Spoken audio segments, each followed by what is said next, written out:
Welcome back to Eye on South Asia. Sanjeev, we're going to move to our next story. We were just talking about the class action lawsuit Yes. with L&T. Right. And now, on that same vein, we Right. have another lawsuit.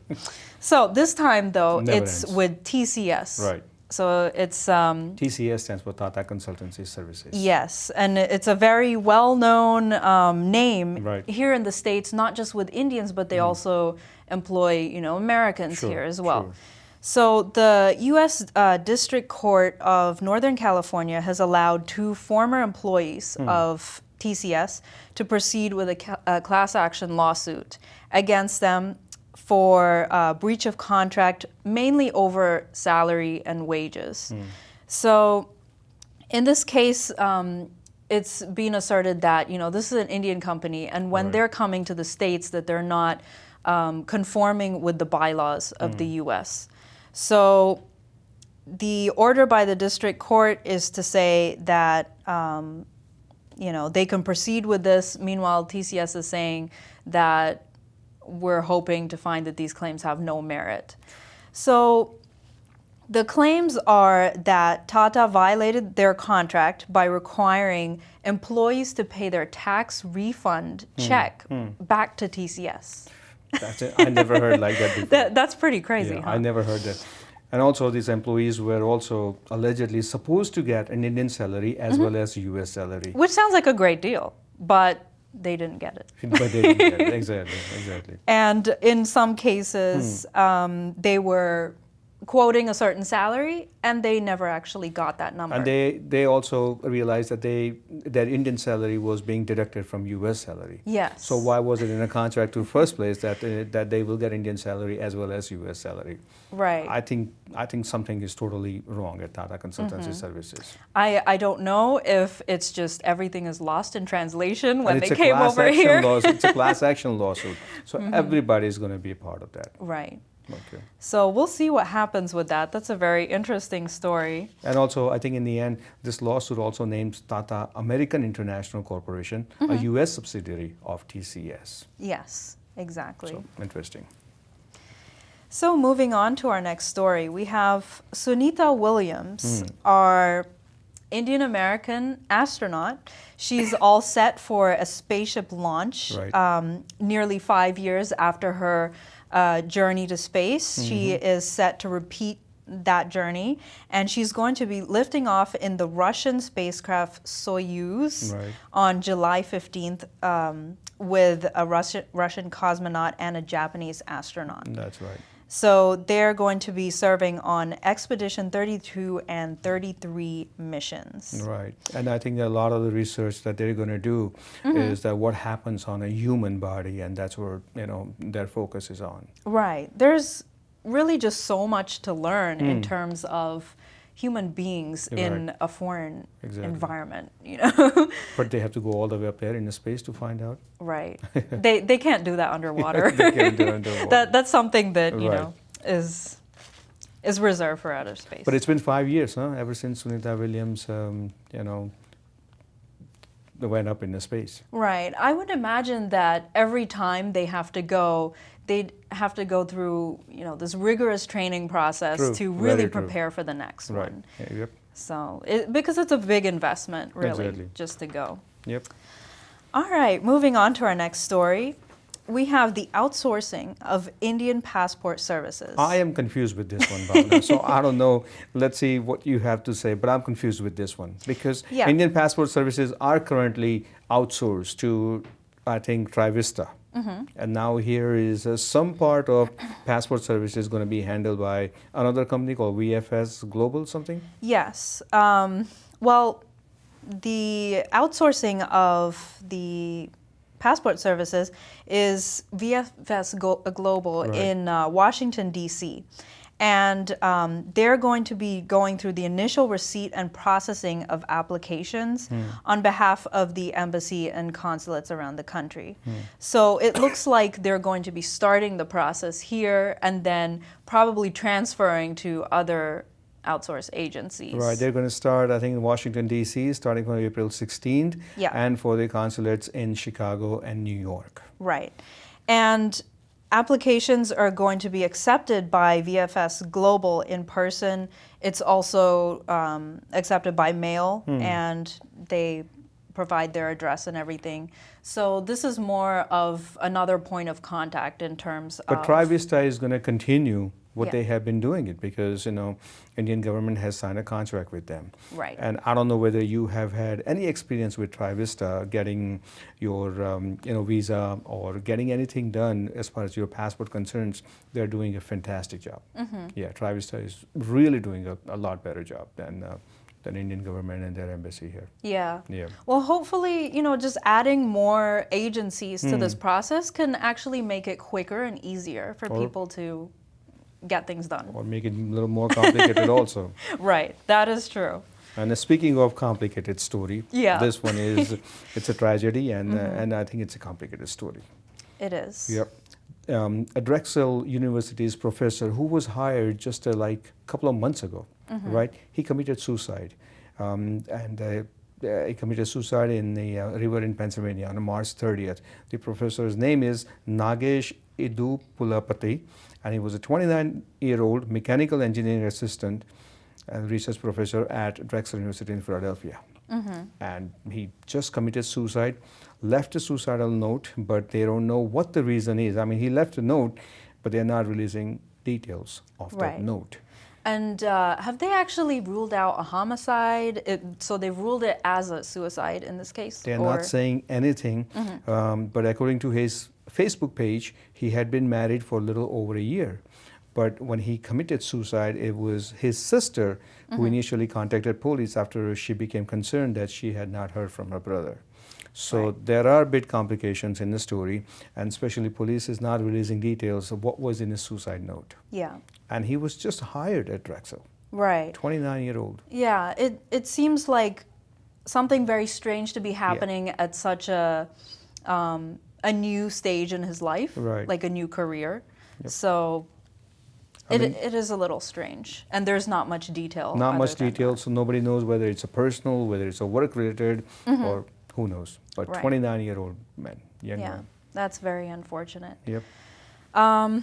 Moving on, the U.S. has actually posted a $10 million reward for help in the arrest of Pakistani Islamist leader Hafeez Mohammad Sayeed, who was suspected of masterminding the terrorist attacks in Mumbai and the Parliament building in New Delhi. So he was in house arrest until 2009, and then he was released. So he's basically a free man in Pakistan. That's right. And at a time when there's this kind of heightened tensions between the U.S. and Pakistan, we have this bounty that's being posted. Right. So it's kind of increasing tensions further because India is putting pressure on the U.S. and Pakistan to do something because, India was attacked in this case. So India welcomes this initiative while it's increasing tensions between... Well, he is the one, back in 1990, Sayeed founded Lashkar-e-Taiba, means LET, the organization, right? And he is one person who, I guess, he would just walk scot-free. Whenever he gets arrested after a while, he walks scot-free. And he challenges, whether it's a US or Indian authorities, to go and arrest him and say that, can you do something to me? And he gets away with it. So it's going to be interesting to see that what happens. Right. But he's a free man in Pakistan right now. Right. Yep. Yeah. Moving on to our next story, we have several top personalities who are going to be attending the annual India Business Conference. And the theme of it is India Maintaining Momentum. Okay. And let me just read to you some of the names so that you could be wowed by this list. Sure. Nirupama Rao, who's the ambassador of India to the US. Right. Professor Jagdish Bhagwati, professor of Columbia University and intellectual father of Indian economic reforms. Very smart man. And Dr. Kiran Bedi, first woman Indian Police Service officer and core committee member of India Against Corruption. That's right. So this conference is being organized by the South Asia Business Association, or SABA, and they're basically going to be talking about top business challenges and opportunities with India. And they basically bring in speakers from all over the country to engage in this sort of conference. And one theme here is India losing its steam? Like, we had a very powerful story, India just bursting out into the limelight. Right. It's like the new star. So is it keeping up its momentum, and is the Indian story under threat? So what do you think of that? I think, first of all, what I think is that they're missing your name in that list. You should be part of that. Right, and, of course. And I think it's really good because to bring, Professor Jagdish Bhagwati and then Nirupama Rao and Kiran Bedi and their thoughts and ideas into it. And that they are very well known and I think very high achievers in their own fields, right? But after putting their thoughts together and coming up with some strategies, let's say if there is an implementation or if there is a follow-up to that.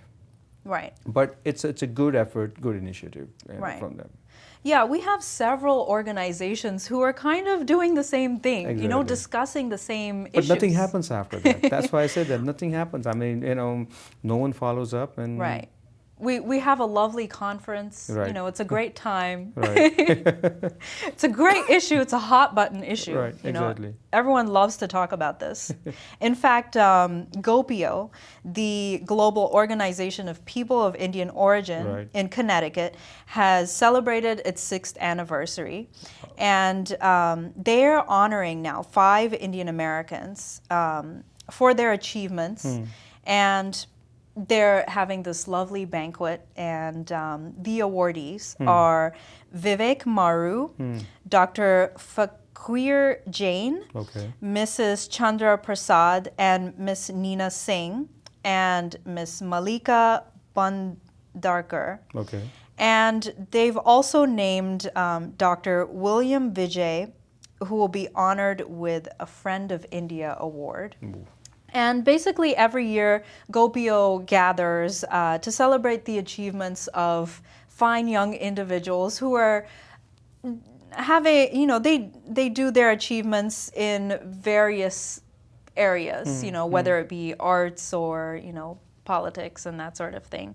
So they and want... I think they do it also in different chapters. They do it in different cities also. Yes, Yeah. exactly. And they really want to bring about the new role models Right. of today. So congratulations to those 5 people. Absolutely, yes.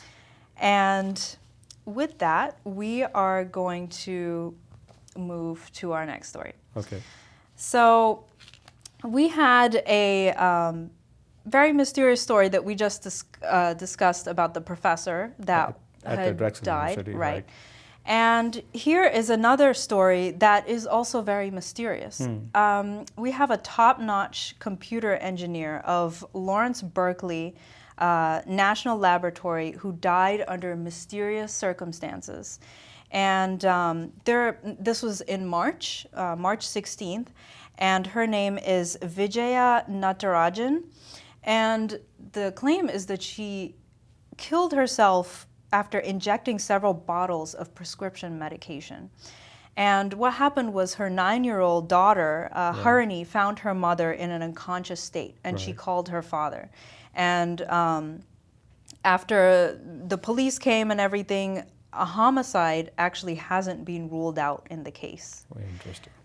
And what happened was Vijaya's brother came from India, and he's saying, listen, this marriage has had a lot of issues with domestic violence. So I want to know every single detail along the way because there's something very fishy going on here. And listen to this. So on March 16th, Puteri, who's the husband, he telephoned the brother's office phone in Malaysia. He actually came from Malaysia all the way to the U.S. to investigate this case. Okay. And for the first time in his marriage, he's calling his brother-in-law, and he said, pray to God as Vijay is in the hospital. And when questioned, he said that she was depressed as she did not have a male child after 18 years of marriage. Oh, you gotta be kidding me. Yeah, I mean, Oh, no. could you cook up a little better story there? You know? And the brother was just not buying it. Sure, and that's why he came all the way from Malaysia to Yes, find out exactly he said, you know really what, happened. this is not the kind of excuse that someone would Right. use to commit suicide. Yeah, You know. obviously. So, and also the husband hired an attorney the next day after his wife's death, and he was communicating through his attorney to all members of the family. So, whoever does that after their wife passes away, I don't know, but Well, let the police do their job, and Right. whatever comes out, I'm sure they will share it with our viewers yes. as time goes by. But that is there's a lot of suspicion and there's a lot of doubts in the story. Yes. Well, with that, we're going to take another short break, and we'll be right back on Eye on South Asia.